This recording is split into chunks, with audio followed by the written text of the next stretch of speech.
Hi, Saleem vlog എന്നാണ്.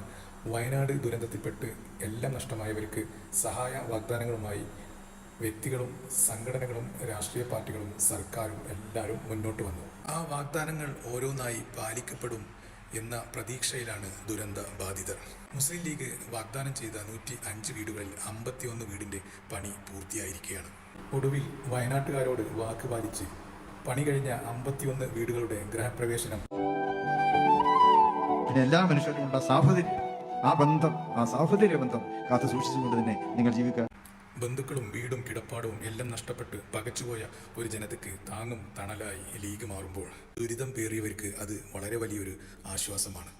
അവരുടെ വാക്കുകളിലേക്ക് അങ്ങനെ പ്രതീക്ഷിച്ചിട്ടേ ഇല്ല. അൽഹംദുലില്ലാ, ആയിരം വട്ടം സന്തോഷമാണ് വീട്ടിൽ.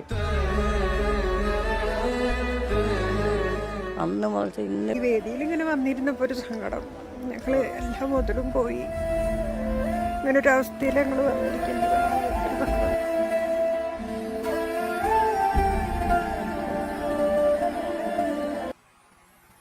ബാക്കിയുള്ള വീടുകളുടെ പണി വേഗം പൂർത്തിയാവട്ടെ, മറ്റുള്ളവർക്കും വീടുകൾ ഇനിയും ലഭിക്കട്ടെ. ഈ വിശുദ്ധ റമദാൻ മാസത്തിൽ ഇത്തരം കാരുണ്യ പ്രവർത്തനങ്ങളുമായി പോകുന്ന മുസ്ലിം ലീഗ് ഉയർച്ചയിൽ നിന്നും ഉയർച്ചയിലേക്ക് എത്തട്ടെ എന്ന് ആശംസിച്ചുകൊണ്ട് അടുത്ത വീഡിയോ വരുന്നവരെ എല്ലാവർക്കും അസ്സലാമു അലൈക്കും.